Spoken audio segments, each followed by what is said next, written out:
Amigos, ¿cómo están? Soy Quique Ramírez y como siempre les agradezco que me estén acompañando en otro capítulo de Fuera Máscaras.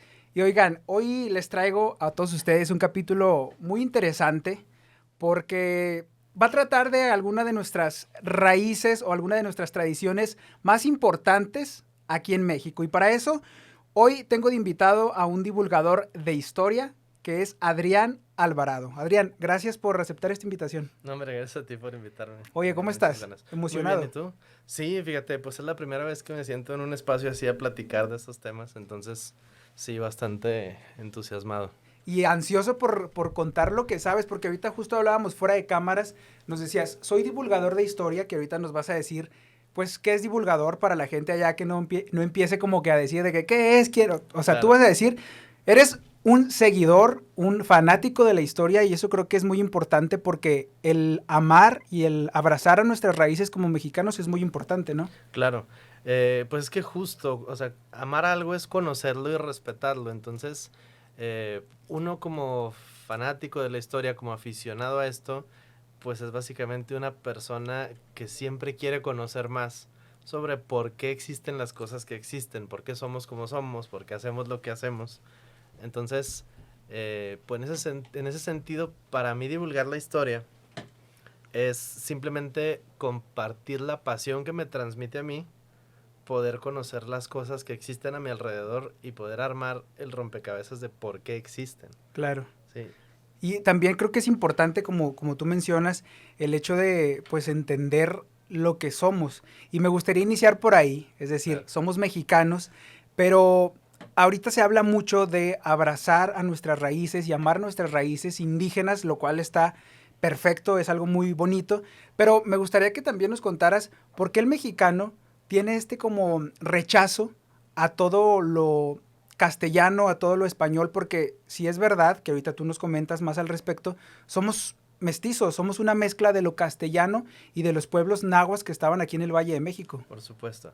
Fíjate, la respuesta de por qué rechazamos tanto lo castellano, pues tristemente es porque nos lo inculcaron. O sea, porque nos enseñaron a hacerlo, pues básicamente desde el poder. O sea, desde el poder es desde donde nos educan, donde nos han enseñado una historia donde nuestro origen tiene que ver con que había gente buena y de pronto llega gente mala y le hace cosas malas a la gente buena, después se van y solo quedamos los lastimados buenas personas, pobrecitos de nosotros. Es una historia bastante simple, es muy triste que lo manejen de esa manera, principalmente porque nos quita la mitad de nuestras raíces, nos priva de enorgullecernos de la mitad de lo que podría ser nuestros ancestros, pero también nos deja un mal sabor de boca. Porque si nuestra historia nacional empieza desde que, o sea, el primer capítulo es perdimos y quedamos jodidos, pues ahí como que ya no entusiasma demasiado. Y hasta la fecha parece ser que así estamos. Bueno, como dice Juan Miguel Zunzunegui, que compartimos el gusto y el seguirlo, que le mandamos un saludo, es un Por gran supuesto. historiador, un gran escritor, pues él dice justo eso, es decir, estamos como con la mentalidad de que vino gente mala a donde había gente buena y pues saquearon, robaron, se llevaron oro y mataron y demás, pero realmente lo que ni siquiera existía México, como dice él en ese entonces, Sí, ¿no? de hecho. México se formó muchísimos años después y como dices, pues entender que somos la mezcla de ambas cosas. Claro. Sí, de hecho, justo mencionando a Sun Tzu, a quien yo considero básicamente mi maestro Sí, en muchos temas, pues él varias veces ha propuesto la idea de reconciliar estas dos raíces porque es importante, es incluso importante para lo que es la identidad nacional, que nuestra visión de nosotros mismos pues no sea derrotista. Yo creo, y coincido con algunos otros de personas del tema, que la razón por la que nos siguen inculcando esta idea, este discurso de odio, porque es lo que es, o sea, si desde el poder te dicen o te enseñan a tener animadversión por una persona, por X condición, por ejemplo, una nacionalidad, decirle español, gachupín, eso es un discurso de odio. Entonces, si desde el poder nos inculcan un discurso de odio en el que nos dicen que eso está mal, les es muy conveniente a ellos porque básicamente es lavarse las manos. Ellos tienen en sus manos un país, tienen la responsabilidad de sacarlo adelante y generar bienestar. Pero si yo saco el comodín de decir, no, no estás jodido por mi culpa, estás jodido por unos señores que llegaron hace 500 años, pues ya como quiera me quito de la responsabilidad, ya no es mi culpa. No, y también lo importante y llamativo es que todo este tipo de rechazo y este tipo de frases que decimos en contra de los castellanos que llegaron hace 500 años, lo decimos en español, pensamos en español y básicamente adoramos al Dios, como dice Zunzunegui, de los españoles y la mayor parte de los mexicanos somos católicos, que es la religión de Justo. ellos. Incluso también menciona las personas, incluso los ateos, porque ya no va a faltar quien levante la mano y conmigo no, porque yo soy ateo. Sí, pero eres ateo en un concepto cristiano, el Dios al que rechazas, la idea de religión que rechazas, la que te cae mal y la que en tu adolescencia te hizo rebelde, es la religión católica, ¿sí? Entonces es muy importante entender que nuestra cultura tiene un componente hispano muy fuerte, que era de lo que íbamos a hablar en un principio, ¿no? Queríamos hablar solo del tema del Día de Muertos, pero aprovechando, como dijiste, que Sí, mañana es claro. 12 de octubre y mañana se van a empezar los guamazos en redes sociales, Sí. pues podríamos platicar de eso también, ¿no? Sí, claro. Sí, claro, que es muy interesante porque justo mañana, 12 de octubre, Día de la Raza, como comúnmente se dice, pero justo otra vez citando, en este video vamos a citar casi la mayor parte de Zunzunegui porque compartimos el gusto de sus libros y demás. Es Día de la Hispanidad y Claro, creo que es importante, como él lo dice, porque no es Latinoamérica, que ese es un término que ahorita nos puedes contar tú más al respecto, que claro, lo lanza Napoleón III, si no me es equivoco. correcto. Y realmente somos Hispanoamérica, porque pues, Sí, somos hispanos todos. Bueno, claro. una mezcla de pueblos indígenas y del Ujú. pueblo hispano. Sí, de hecho, la única razón por la que una persona en Perú, una persona, no sé, en Lima, una persona en Monterrey, una persona en San Salvador, o sea, la única razón por la que los latinos, mal llamados latinos, decimos hermanos latinoamericanos es justo, o sea, lo que nos hermana es que alguna vez todos pertenecimos al Imperio Español. Porque un quechua, un mapuche, un maya y un nasa, un irritila de acá del norte de México, pues no tenían ni siquiera idea de que el otro existía. O sea, deja tú que no compartían ni cultura, ni lengua, ni idioma, ni territorio. O sea, literalmente ni siquiera sabían de la Que existencia del existía. otro. Entonces, si Latinoamérica unida está unida es porque el Imperio Español la unió hace 500 años y le dio la forma cultural que tiene hoy en día. Qué bueno que mencionas lo de Hispanoamérica y lo de la raza, porque pues, los dos conceptos se hablan mucho en estos días. Hay varios divulgadores, entre ellos pues el maestro Sun Tzu, que promueven la idea de cambiar el término Latinoamérica por Hispanoamérica, pues por ser más descriptivo. La América Latina pues propiamente nunca habló latín, Ujú. nadie aquí salvo pues algunos frailes, ¿no? Pero español sí hablamos la mayoría. Entonces es mucho más correcto decir Hispanoamérica, que alguno pensará que eso excluye a Brasil, que entonces podríamos llamarlo Iberoamérica para poder incluir a Brasil, Sí, claro. aunque el nombre España pues viene de la provincia romana Hispania, así con H, Hispania. Entonces la Hispania romana en su momento incluía a Brasil. Entonces técnicamente Brasil y España, pues digamos que de origen los dos son Hispania, los dos son hispanos. Entonces podemos ser hermanos hispanoamericanos todos. Yo no sé por qué eso le molesta a la gente. Para mí suena bien bonito. Pero, pues no sé, hay gente que le ofende la idea de ser todos hermanos. No sé por qué. Sí, justo, o sea, que también se menciona mucho del tema del nacionalismo, de que justo con este hecho de que yo soy mexicano y solo mexicano y mis raíces y todo, pero realmente todos los pueblos latinoamericanos, de, mejor dicho, de Hispania, hispanoamericanos, eh, pues tenemos todo este tipo de similitudes, tanto en religión, tanto en lengua, en algunas costumbres, en comida, o sea, somos muy similares en realidad.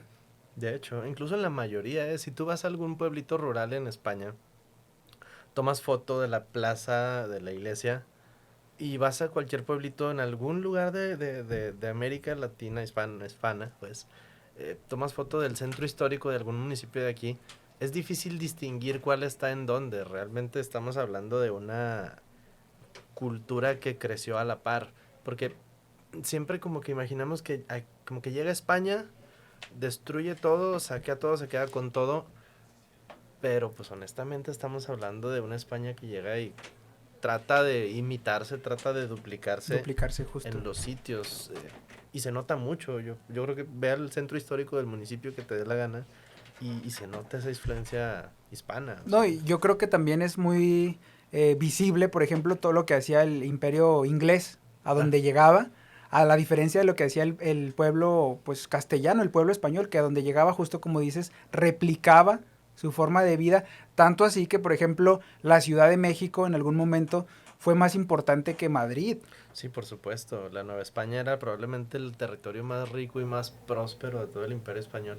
Y qué bueno que mencionas a otras eh, potencias conquistadoras, porque igual y es que a lo mejor para, pues, no sé, para la persona que no es nerd de estos temas, que no Claro, está sí, sí, sí. clavado, igual y suena, ay, o sea, conquistador es conquistador y punto, o sea, es un saqueador y ya. Pero sí hay muchas diferencias, de entrar al momento histórico, ¿no? O sea, porque cuando ocurren las conquistas británicas, pues ya lo hacen en una época de revolución industrial, o sea, estamos hablando de ferrocarriles, armas de fuego, vehículos, incluso algunos ya hasta propulsados, barcos de vapor. O sea, es una conquista, la de los británicos es una conquista mucho más violenta, mucho más Agresiva. agresiva, y en plena revolución industrial también tiene un propósito pues mucho menos humano, que es el de simple extracción de recursos. Y se puede notar, si tú ves cómo quedan las colonias, las excolonias inglesas o francesas, pues es todo África, es todo el sudeste asiático, es la India, es Sri Lanka, o sea, No, es y Somalia. creo que un ejemplo claro también es Estados Unidos, digo, con otras, o sea, eran personas de otras partes de Europa, pero al final de cuentas protestantes y demás, pero que al final de cuentas ellos llegan y pues no hay como tal la población indígena Eso. que había en Norteamérica, en lo que hoy es Estados Unidos. Y realmente la población indígena que hay aquí en México, digo, es menor a la que había en ese entonces, pero ahí están los datos. Cuando México llega a su independencia, el 60% de la población hablaba español, perdón, eran de pueblos indígenas, y 100 años después, ya con Benito Juárez y demás, pues esto cambia y es quien erradica, digamos, a los pueblos originarios, ¿no? Sí, de hecho, o sea, es que es bien, sí, es muy notorio, porque sí hay mucha gente que piensa de que, pues es que a los gringos los conquistaron los ingleses, bueno, los conquistaron, pues llegaron, ¿verdad? Pero dice, pero velos, ¿cómo les va bien? Realmente les va bien porque ellos no son, o sea, les va bien nada más en Australia y en Estados Unidos. Y eso les va bien porque son los lugares a donde llegaron y había prácticamente nadie para oponer resistencia. Porque el resto de los sitios que fueron conquistados por el Reino Unido, por Francia, pues todavía es día que no conocen la paz y que no han dejado de vivir en la pobreza. Toda África, básicamente. Básicamente, Hispanoamérica es muy diferente. Si bien seguimos la mayoría en el subdesarrollo, creo que no todos los países, afortunadamente no todos están en la plena miseria, muchos son economías pues pujantes dentro de su nivel, pero lo que sí podemos ver de diferencia es que definitivamente donde llegó España sí construyó una civilización. Tú ve las costumbres de toda la América hispana, o sea, ve a las fiestas de Semana Santa de un pueblito aquí, un pueblito en Perú, un pueblito en Uruguay, y vas a ver que tenemos costumbres similares. O sea, prácticamente Hispanoamérica es una civilización, y es una civilización que no es hija de España, sino que probablemente es la misma. Claro. O sea, es el mismo tipo de tradiciones, es la misma estética incluso. Me parece importante también como mencionar que los pueblos indígenas no quiere decir que no estaban civilizados, justo No, lo no, para menciona el nada. maestro Zunzunegui, o sea, ellos eran pues como de la civilización de piedra, pero porque ellos pues obviamente tenían costumbres así y vivían con lo que tenían a la mano, ¿no? Y Claro. cuando llegan los castellanos pues traen otro tipo de cosas que evidentemente les resulta muy diferentes a los pueblos originarios, pero no quiere decir que no estaban civilizados, simplemente tenían otras formas de ver la vida, otras formas de comprender lo que pasaba, otros dioses y todo eso, ¿no? Justo.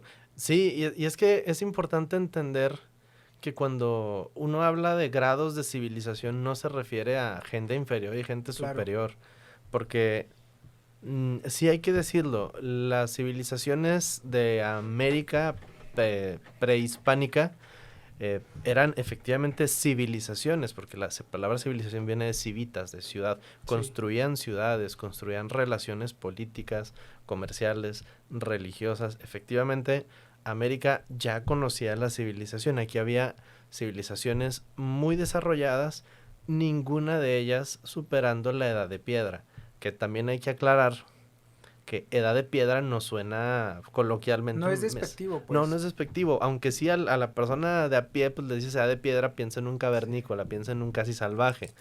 Y no, nada más se refiere a que la mayor parte de sus herramientas de guerra y de trabajo estaban hechos de piedra. Metalurgia había, sí, un poquito, principalmente decorativa, con oro, pero también hay que decirlo, el oro que se encontraba en lo que es el Valle de la Anáhuac, en la parte más civilizada de lo que hoy es México, no era explotado aquí. Era oro que llegaba en intercambios comerciales indirectos de la zona inca. Claro. Entonces, si hubiera una civilización mesoamericana de lo que hoy es México que conociera la metalurgia, posiblemente los tarascos, los purépechas sí se han encontrado un par de hachas hechas con bronce. Entonces, no se sabe muy bien si eran utensilios de guerra o simplemente ceremoniales, porque armas ceremoniales también es muy común. Pero lo cierto es que eran una excepción a la regla. Sí, en general, las civilizaciones mesoamericanas se encontraban en la edad de piedra tardía. Y no es despectivo decirlo, es simplemente una descripción.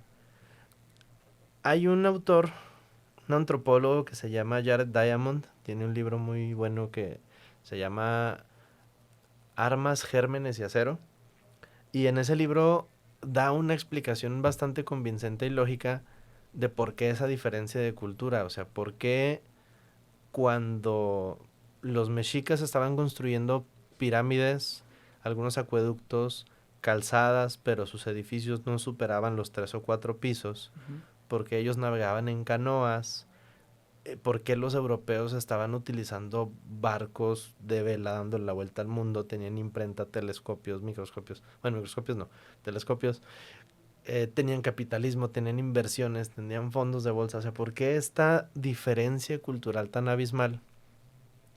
Y Diamond lo explica con la geografía. Dice, la razón por la que Eurasia, o sea, Europa y Asia, Claro. se desarrollaron tan rápidamente en comparación con las poblaciones de otros lados, dice, es que es por la forma del continente. Dice, desde la península ibérica hasta Japón, si tú ves el mapamundi, puedes trazar una línea horizontal. O sea, te puedes ir desde Lisboa hasta Corea, más o menos, pues en una línea recta. Y esa masa de tierra continua, que dentro de sí tiene ríos, y tiene montañas, y tiene valles, pero que a final de cuentas sigue conectada, permite que los habitantes de esas zonas a lo largo de los milenios intercambien ideas, intercambien Ideas y productos productos, y eso es gérmenes. importante. Exacto. Entonces, dice, justo por eso se llama así el libro, dice armas, gérmenes y acero, porque pueden intercambiar ideas políticas, intercambian poblaciones con las migraciones, eso enriquece su bagaje genético, intercambian bacterias, lo que genera múltiples epidemias y pandemias a lo largo de la historia en Eurasia, que también va volviendo a sus poblaciones más fuertes contra este tipo de cosas. Los va haciendo más ingeniosos porque están compartiendo ideas, y la razón es porque el hecho de estar pegados y en horizontal tiene una ventaja, porque América también está toda pegada. Uh-huh. O sea, si yo me voy desde Alaska hasta Tierra de Fuego, técnicamente, pues en teoría podría ir a pie, pero es vertical. Entonces, la horizontalidad permite que si yo viajo desde Europa hasta China, puedo llevar mis productos porque pues tengo más o menos las mismas horas de sol, las estaciones cambian más o menos al mismo tiempo, los animales medio sobreviven porque los climas no varían demasiado. En cambio en América, al ser un continente con orientación vertical, si un grupo de población quiere migrar a una zona con diferentes condiciones, pues sí, tiene que ir a donde hay diferentes horas de sol, diferente flora, fauna, sus cultivos ya no crecen, el territorio, el clima cambian abruptamente, y eso lo que provoca es sociedades geográficamente estancadas. Y separadas de alguna Y manera. separadas, sí, sí es cierto, porque es como tienes a las sociedades de Mesoamérica, más para el norte están las sierras y está el desierto. No hay cómo mover grandes poblaciones a través de eso, entonces se quedan ahí. ¿Quieren bajar más? Está toda la selva amazónica y están los estrechos. Tampoco hay mucha manera de que incas, mexicas y chichimecas se conozcan o Ni se intercambien. topaban en realidad. No. Entonces, eso produce, no lo voy a llamar estancamiento, porque no es, o sea, no es estancarse, pero produce un florecimiento de civilización que es cíclico. Es decir, por eso en la escuela nos enseñan que es el preclásico, el clásico, el posclásico. Claro. Que tenemos el periodo preclásico que florece en ciertas culturas y luego de repente es como que no hay nada. O sea, ¿y qué le pasó a los olmecas? Ni idea. ¿Qué le pasó a los mixtecos? ¿Quién sabe? Es que no tenemos idea.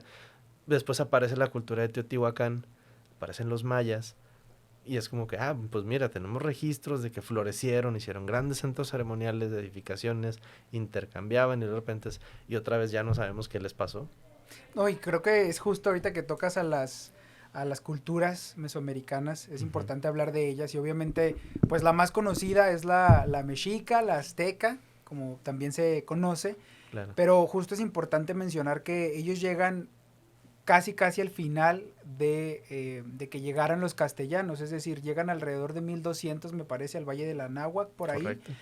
Y se funda la Ciudad de México Tenochtitlan como 100 años después, que sí era la ciudad más importante, pero es importante aclarar que ellos eran, como los victimarios de alguna manera, ellos tenían como opresores, oprimidos a muchas culturas que estaban cercanas ahí, como los tepanecas, los huejotzingas, los cholultecas, los ochimilcas y un sinfín, y los tlaxcaltecas, que creo que son el pueblo indígena más importante para esta mezcla que existió con los castellanos. De hecho, ya ves que está el meme de que Tlaxcala no existe. México no existiría sin Tlaxcala, deberías mostrar más respeto. Y eso que comentas es cierto, porque justo a lo que iba hace un momento es que Eurasia fue una civilización floreciente, constantemente en crecimiento y en avance por sus condiciones geográficas, y pues América se volvió una población, unas civilizaciones de carácter cíclico, de tal manera que para cuando ocurre este encuentro, cuando llegan los europeos a América, está apenas floreciendo una nueva etapa de la civilización en América con los pueblos nahuas, pero que esta nueva etapa pues está partiendo prácticamente de las cenizas de la anterior, es decir, su estadio de tecnología no era muy superior a la de los que vivieron hace 2000 años antes de ellos. Claro. Y eso pues obviamente genera que el encuentro entre los dos pues tenga un claro, no voy a decir vencedor, pero que obviamente alguien va a imponer sus ideas sobre las del otro. Demás. No está mal, es que mucha gente no, o sea, como que se pone la etiqueta de yo soy mexicano y como la palabra mexicano se parece a mexica, pues yo soy mexica, porque pues yo vivo aquí y ellos vivían aquí, que no vivían aquí, vivían en el sur, muy aquí lejos. Estamos en el norte, sí, aquí claro. Ni los conocían. Digo, este territorio fue fundado por españoles, sí, justo y tlaxcaltecas. Y otomíes. Y otomíes, eso es muy importante. Sí, de hecho un dato bien curioso es que la Nueva Vizcaya, que es como se llamaba Durango, la conquista, la gran guerra chichimeca le llaman esas expediciones. Chichimeca es como decir bárbaro. Sí. O sea, chichimeca es un güey que no habla bien y que no civilizado. Así se referían los pueblos nahuas a los del norte, o sea, los chichimecas. La gran guerra chichimeca, hubieron muchos generales otomíes al servicio del rey de España que tenían contingentes de soldados tercios españoles supeditos a ellos. O sea, lo que actualmente es Durango, Coahuila, en gran parte fue conquistado por ejército mezclado entre indígenas, otomíes, tlaxcaltecas y españoles, pero al mando de generales otomíes que conocían el territorio. Entonces, es importante rescatar todas esas historias, porque si nos quedamos con lo que nos cuentan en la escuela o claro. Lo que nos quieren imponer desde el poder. Lo que está impuesto en realidad. Sí, de hecho ya está impuesto, en realidad es cierto, ya está impuesto. Pues es que llegan los españoles y aquí le hacen daño a toda la gente que aquí vivía en paz. Y no es cierto, o sea, este territorio está construido por ellos, por los dos. O sea, por los naturales de América y por los españoles que se juntan con ellos.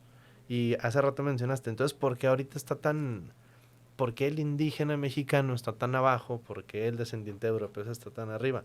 Bueno, es que esa dinámica en la que se quedó el indígena relegado, pues fue durante la Reforma. Hay que preguntarle a Benito Juárez por qué. Claro, y las leyes de Lerdo, o sea, justo qué fue lo que provocó que los indígenas huyeran a las sierras. Nadie quiere vivir en la sierra, nadie vive en la sierra por gusto. O sea, nadie vive aislado de recursos, de humanos y de la conectividad por gusto. Las poblaciones que actualmente viven aisladas lo hicieron por necesidad. Necesidad de no ser violentados y utilizados por el gobierno mexicano independiente de los 1900, Claro. ¿verdad?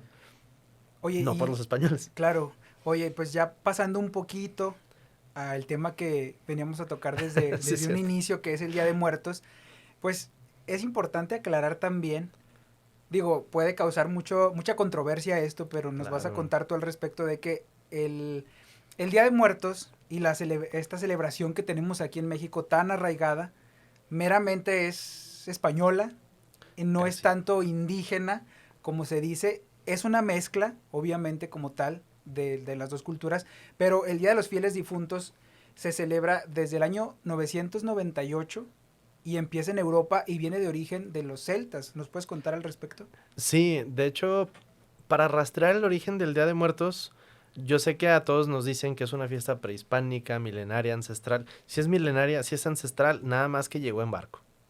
Ahí está. Los verdaderos orígenes del Día de Muertos los podemos rastrear justo hasta la Europa prerromana, que son los celtas. Eh, decir celta es como decir mesoamericano. O sea, realmente es una palabra que describe a poblaciones que tenían cultura más o menos parecida. O sea, celta no es un pueblo, no es una etnia. O sea, es como una cultura que abarca muchas poblaciones a lo largo de siglos. Los celtas tenían varias celebraciones dedicadas a los muertos, que no es cosa rara. Realmente todas las culturas del mundo, o sea, egipcios, griegos, romanos, hindúes, coreanos, chinos, mesoamericanos, todos los pueblos siempre han tenido cultos a la muerte, ritos Claro. funerarios. Durante la época romana existía una tradición, una festividad que se realizaba en mayo, el 13 de mayo, que eran las feralias. La feralia romana era una fiesta en la que los romanos conmemoraban a sus muertos y sus espíritus. Fíjate cómo lo hacían, a ver si te hace conocido. Durante la feralia, tú tienes que hacer vela, tienes que esperar durante la noche.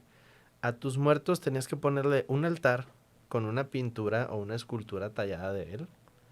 No había fotos, pero le Claro. ponías una pintura o un mosaico suyo. Tenías que hacerle varias ofrendas. Las ofrendas más comunes durante la feralia era que en el altar con la imagen del fallecido, estamos hablando de por ahí de entre el 300 al 400 después de Cristo. O sea, incluso antes de que empiece la Edad Media, pues. ¿Qué está pasando por acá en esa época? Pues Teotihuacán está terminando de ser construida, está empezando a caer en decadencia, ¿no? Bueno, entonces en esa época la feralia consistía, pones un altar, pones una Que los pintura. mexicas ni sus luces, Ah, no, ellos ni sus no. O luces. sea, Perdón que te interrumpa, pero es importante que... sí, es muy importante que lo menciones. Para cuando empieza esta costumbre de los altares con velas, a los muertos ni siquiera ni siquiera había náhuatl en lo que hoy es México. Claro. Entonces, bueno, estos altares, aparte de las velas, aparte de la imagen, se les colocaba comida, se ponía incienso, que en Europa era un aroma que normalmente se asociaba con la inmortalidad, era muy común en funerales. Y sobre todo se ponía también ofrendas en sal. No sé si te suena familiar del altar Un de poco. muertos. Justo porque la sal era moneda de cambio en la antigua Roma, de ahí viene la palabra salario, de hecho. Entonces se les hacían ofrendas en sal, en comida, con incienso, con velas, y se adornaban con coronas de flores y con pétalos. ¿Qué flores? Pues las flores que tuvieran a la mano. ¿Por qué en México es con el cempasúchil? Pues porque es lo que había por acá. Sí, que de hecho mucha gente dice que significa flor de muerto. Yo tengo entendido que cempasúchil significa flor de 20 pétalos o una cosa así.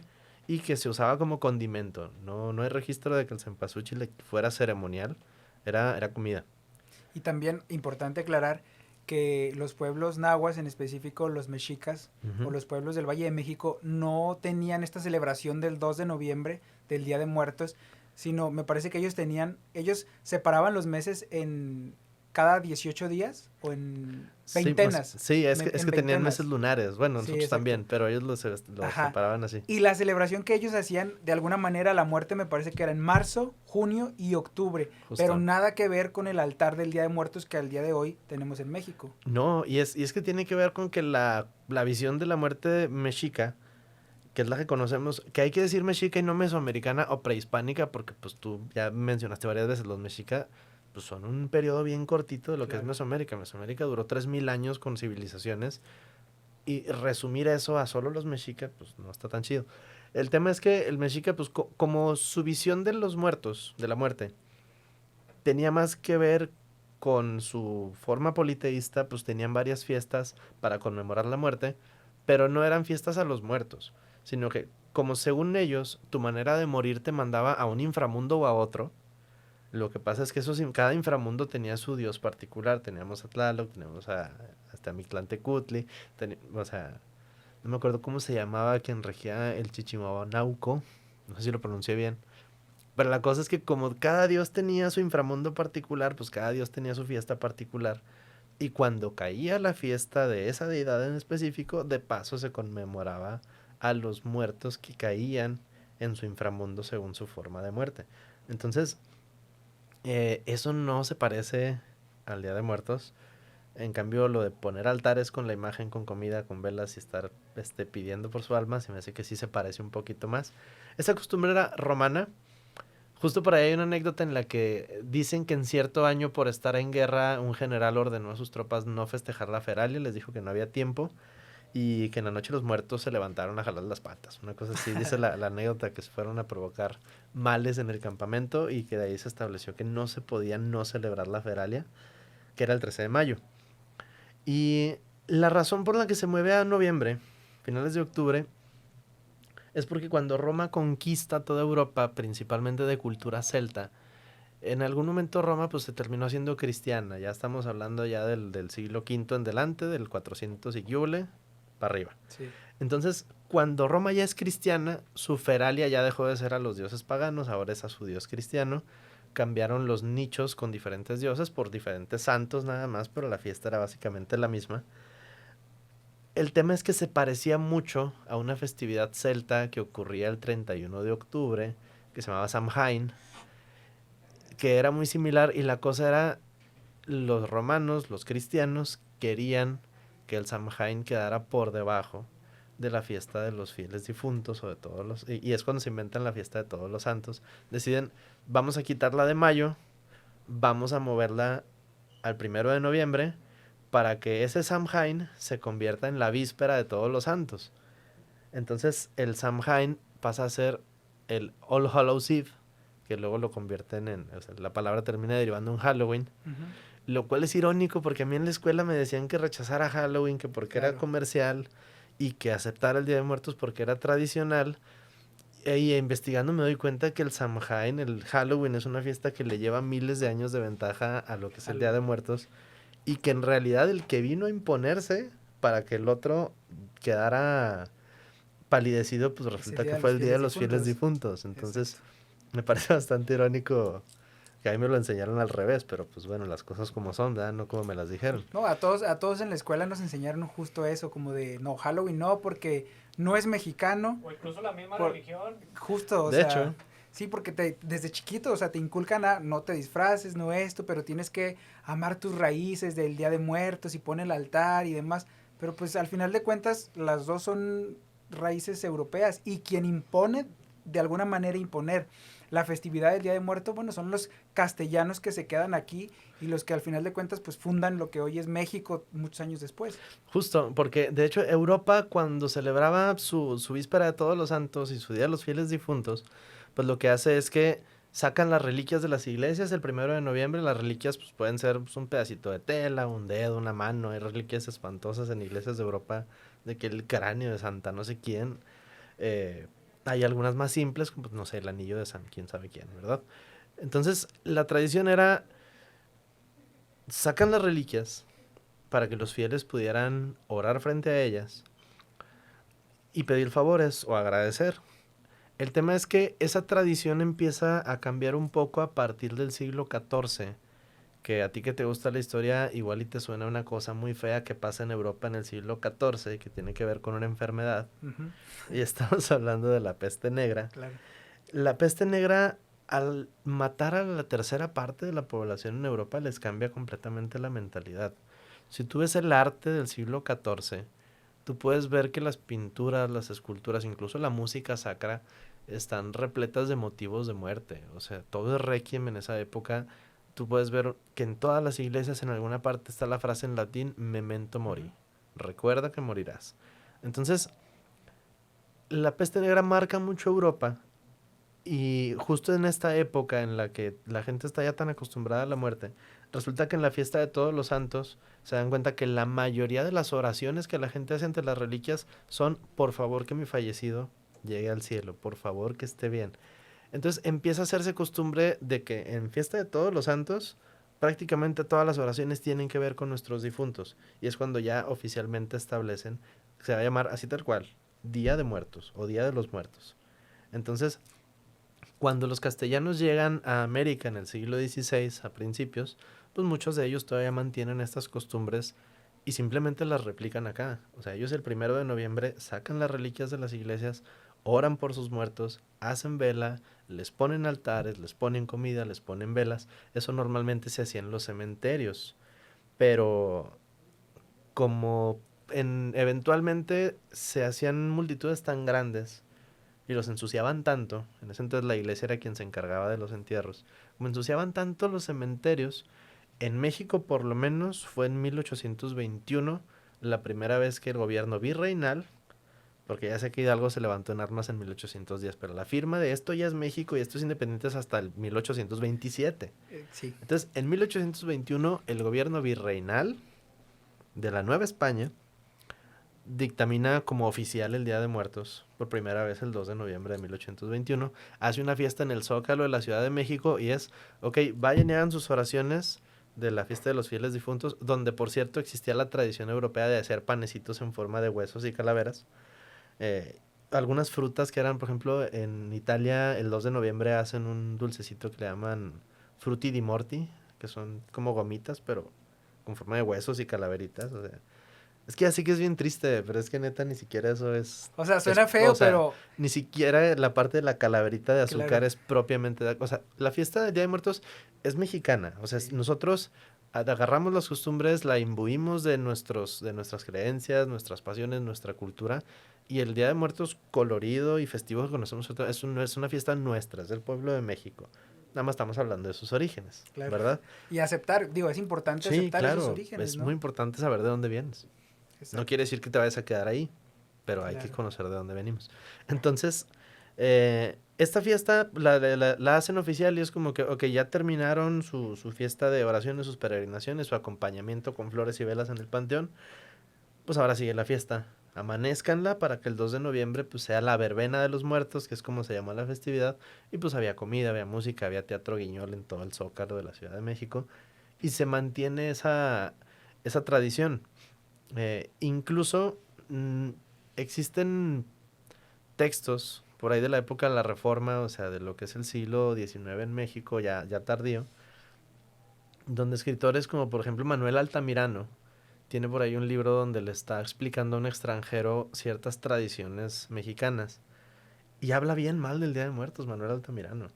Le dice que para él, algo así, palabras más, palabras menos, le dice que para él esa festividad romana, pagana, impura debería dejar de celebrarse en México, que porque le parece ofensivo que la gente se esté riendo y comiendo en la fiesta de los difuntos. Man, Digo, como dices, lo sí dice es, Manuel lo Altamirano, dice él, yo no dije, no lo estoy dice citando a una Adrián. persona, yo no estoy diciendo eso. Bueno, pero realmente si te pones, digamos, a leer o investigar, pues va a sonar feo, pero pues es de origen pagano totalmente, ¿no? Sí, y es que justo es eso, porque en la época de la Reforma, después de Benito Juárez, es cuando México, el gobierno mexicano por lo menos intenta transformar la sociedad en algo más laico, menos dependiente de la iglesia, menos tradicional en cuanto a la cultura anterior europea. Y justo ellos dicen, pues que esto es una fiesta europea religiosa, no la deberíamos de celebrar. Porque justo en ese mismo libro le está dando un paseo por el panteón a su invitado y le dice, mira, le muestra cómo están exhumando los restos de los héroes de la guerra de Reforma, que están sacando a Juárez, a Ujú. Miramón, están sacando a estos señores. Y él le dice como que es que ve esto. Dice, ¿por qué siguen haciendo esto? Ellos murieron por tener un estado laico y esta gente sigue celebrando esas tradiciones europeas, como el Día de Muertos. Entonces, ¿qué quiere decir esto? Que la historia que nos contamos hoy de las cosas no es la historia que siempre fue, también eso lo dice el maestro Sun Tzu más de Sí, una vez. claro. Es importante la historia de la historia. Entonces, Día de Muertos, el Día de Muertos prehispánico que conocemos hoy, ese que nos dicen que tiene que ver con el Mictlán y que el viaje a través de los 9 infiernos, es bien nuevo. O sea, en términos históricos fue ayer. O sea, porque es a partir, es en la década de los 30, 40 durante el cardenismo, Ujú. que es cuando ya el México post-revolución pues está buscando una identidad. Ya triunfó la revolución, ya está un nuevo gobierno, pero ese nuevo gobierno necesita una manera de decir yo estoy bien. O sea, es bueno que yo esté aquí. Y una manera de hacer que la gente se apacigüe y no vea que lo estás haciendo todo mal, pues es darles una identidad de la que sentirse orgullosos y darles un enemigo a quien culpar. Entonces, durante la época de los 30 en México, pues se empieza a promover, pues en la época de los muralistas, ¿no? Diego Rivera, Frida Kahlo, Vasconcelos, Claro. estos intelectuales de la izquierda, hay que decirlo, pues son socialistas, empiezan a exacerbar este nacionalismo en el que pretenden que todas las tradiciones mexicanas tengan un origen indígena. ¿Para qué? Para rechazar a la vieja Europa, para rechazar al régimen A y España, en realidad. España principalmente, para culparla y para construir una identidad, digamos, desde cero. Día de Muertos fue una de las que les funcionó. Porque simplemente agarraron la festividad de los fieles difuntos del Día de Muertos y dijeron, ah, sí, los altares, las velas, la comida, todo eso, sí, síganlo haciendo, nada más que ahora vamos a decir que es de origen prehispánico. Vamos a decir que los altares tienen que tener 9 niveles, porque eran los niveles del Mictlán. Agréguenle un perro para que hablemos del Cholo, y agréguenle un espejo para hablar de Tezcatlipoca. Y vamos a resignificar cada uno de los elementos y vamos a inventar que esto lo hacían los mexicas. Claro. Ellos tenían rituales sublimes, hermosos, simbólicos, muy avanzados y con, pues, muy profundos, pero no son los que tenemos. O sea, no quiere decir que los mexicas no hubieran hecho nada, simplemente lo que tenemos hoy no es lo que hacían ellos. Te digo, Día de Muertos funcionó. Día de Muertos, por decirlo de alguna forma, nos lo creímos. Con otros no les funcionó, porque por ejemplo en esa época también intentaron decir que la Navidad era una fiesta prehispánica No, bueno, no hicieron lo del Estadio Azteca con... sí, dijeron que Quetzalcóatl le traía juguetes a los niños en Navidad. Ese claro que no funcionó, pero lo intentaron. Sí, claro. Entonces sí es bien importante entender que mucha de la narrativa histórica y de la identidad cultural que tenemos hoy, pues prácticamente es el intento de crear mitos modernos en la época de los 30 para dar una identidad nacional y nacionalista. Entonces, no es como para arruinarle el Día de Muertos a nadie, o sea, ¿No? sigue siendo hermoso, sigue siendo bien bonito ver las calles llenas de colores, ver cómo tomamos algo que debería ser trágico con un poco más de paz, esperanza y convivencia, o sea, festejar que estamos vivos. Pero, pues, si tanto nos gusta estar orgullosos de lo que somos y de nuestra cultura, pues también hay que estar orgullosos de quién nos la dio, ¿verdad? Sun Tzu tiene una frase bien bonita, no me acuerdo en qué libro dice, pero dice, somos Teotihuacán y somos Roma, somos Nezahualcóyotl y somos Platón. Dice, hijos de dioses de los dos lados del océano.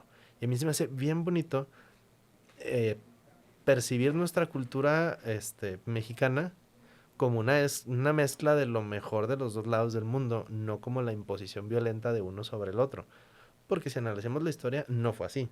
No, o sea, no queda más que decir que si los castellanos, y esa es la realidad, no hubieran llegado a lo que hoy es México en Ujú. 1519 aproximadamente, no existiría lo que hoy llamamos nación para nosotros, lo que hoy llamamos México, Sí, ¿no? claro, de hecho, o sea, la única razón por la que nosotros somos mexicanos y compartimos algo con alguien que vive en Chiapas, pues es porque este país lo hicieron los castellanos y sus aliados indígenas. Antes de eso no teníamos nada que ver, creo que Exacto. ya lo habíamos comentado. Es esto que mencioné, o sea, por si a alguien le interesó el tema y quiere leer un poquito más o buscarlo, la doctora Elsa Malvido tiene un trabajo muy extenso acerca de los orígenes del Día de Muertos. Incluso habla de... ella menciona que cree que hay algunas malas interpretaciones del Día de Muertos. Por ejemplo, ella dice que no le parece la idea de que digamos que el mexicano se burla de la muerte. Porque dice ella, es que si rastreamos el Día de Muertos europeo, con los ritos funerarios mesoamericanos, dice, en ningún momento está esta trivialización de la muerte. Dice, los mexica, que es de quienes sabemos, los demás quién sabe cuáles Sí, serían sus claro. ritos, dice, trataban la muerte con mucho respeto. La muerte era aceptada porque pues, la esperanza de vida era poca como cualquier sociedad precapitalista, pero no era deseada. O sea, la muerte era respetada, era tratada solemnemente, dice, y si vamos del lado europeo, dice, pues también vemos que la muerte, desde el punto de vista cristiano, pues también es tratada de forma con respeto, con solemnidad, con aceptación.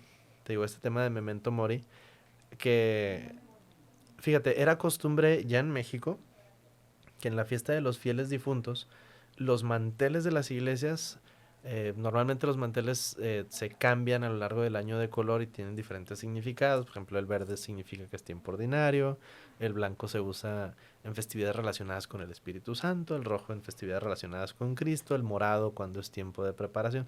O sea, en las iglesias la mantelería, la indumentaria, los colores tienen un significado para los fieles.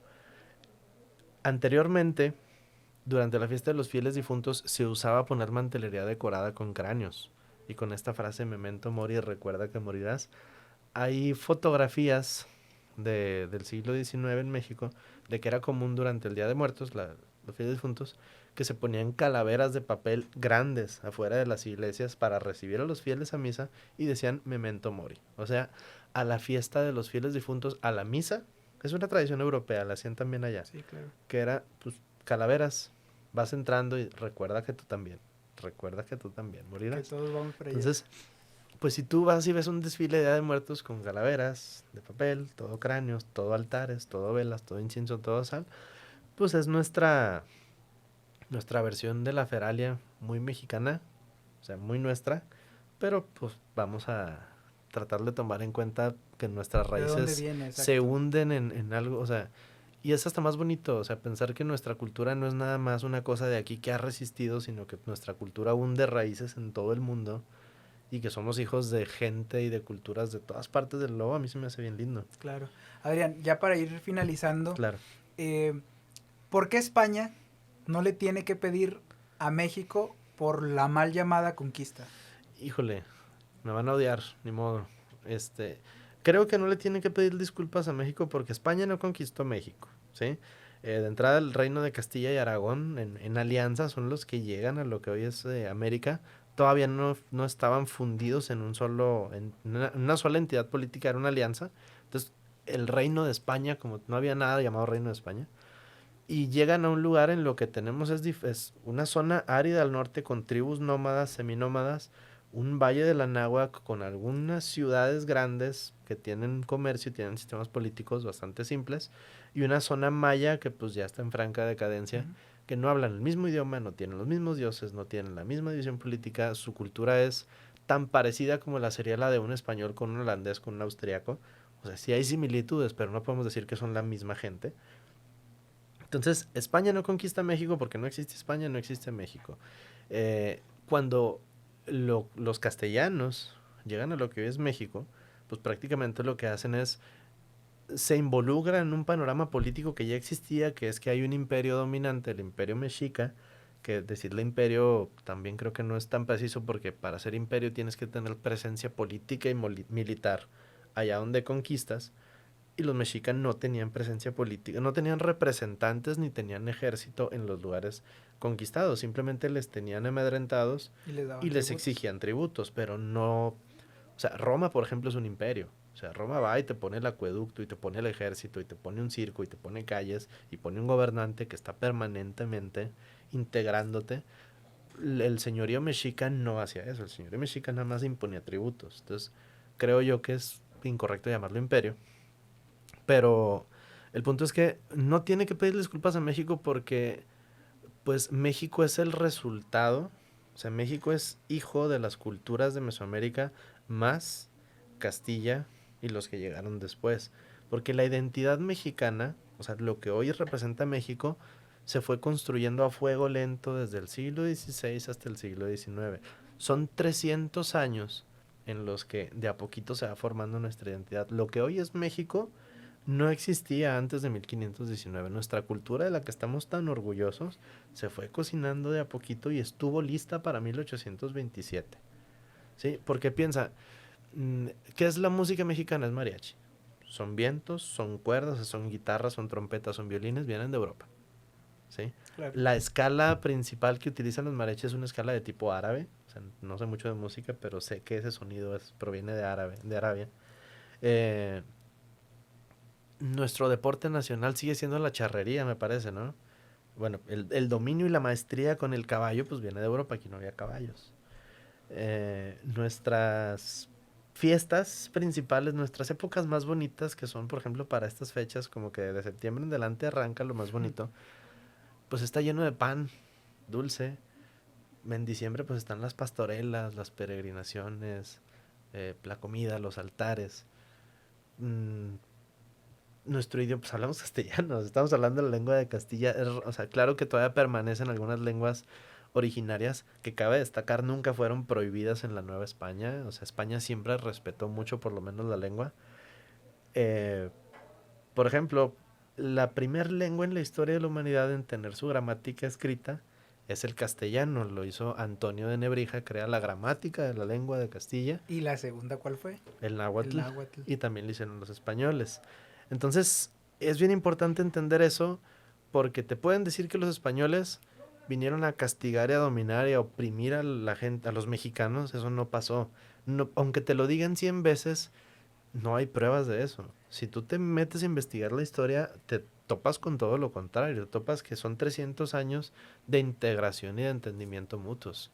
Entonces, yo creo que sería más productivo y provechoso para uno, pues, asumirse parte de una cultura que tiene grandes raíces y no una cultura que ha sido pisoteada tradicionalmente por todos. Claro. Porque eso no es cierto. No, y realmente somos el gran país que, pues que nos creemos en realidad todos los mexicanos, pero justo como dice Adrián, es importante como abrazar nuestras raíces de nuestros antepasados y ancestros, tanto castellanos y tanto como pueblos nahuas como los tlaxcaltecas, básicamente, ¿no? Sí, pues sí, es que todas las culturas, o sea, México es una amalgama de culturas, de tradiciones, de creencias, de colores, de idiomas, de todo. Nada más que no se olvide que la persona que nos reunió fue España. Sí, Exacto. bueno, Castilla, pero digamos, todo ese mosaico tan rico culturalmente hablando que somos, es un mosaico y no piezas separadas, porque llegó España. Ahí Sí, está. entonces, ¿por qué no tendría España que pedir disculpas? Si nos vamos a lo simbólico y a lo profundo, pues porque España no fue el conquistador de esta cultura, es el pegamento que permitió que se creara. Y por otro lado, ya un poco más estricto, porque España ya pidió perdón Hace un muchos montón de años. veces. Claro. Desde el siglo antepasado, Desde el España ya, porfiriato también. sí, desde antes, ya Sí, España ya antes. había declarado que íbamos a ser pueblos amigos, que sí nos íbamos a respetar, que una disculpa por todo, incluso en el sexenio pasado ya lo habían hecho. Entonces, si vamos a estar, por eso esta vez la reacción de la realeza española ya no, ya fue un poco de animadversión, ya fue de enfado, porque fue como, bueno, ya, ¿no? O sea, cada 6 años me vas a estar exigiendo lo mismo otra vez. Sí, Ya lo claro, habíamos hablado. claro. ¿Sí me explico? Adrián, pues muchas gracias por No, esta hombre, gracias a plática ti. tan enriquecedora, de verdad. No, estuve muy a gusto, de Sí, veras. muchas gracias. Oigan, y pues allá ustedes en casa, de entrada, no se enojen porque al Por final de favor. cuentas estamos platicando cosas que si ustedes se ponen a indagar, pues se van a encontrar y se van a topar con esta realidad. Bueno, Adrián, tus redes sociales para la gente que nos está viendo, Fíjate que no tengo. ¿cómo crees? A ver, pero hay que hacerlas para que te empiecen a seguir. Bueno, Adrián Alvarado, nada Ahí más. va. Así estoy en todos lados. Entonces búsquenme como Adrián Alvarado. Muy bien. Y bueno, amigos, hasta aquí el capítulo del día de hoy, en este tema tan interesante de la cultura mexicana. Yo soy Quique Ramírez y nosotros nos vemos y nos escuchamos el siguiente episodio de Fuera Máscaras.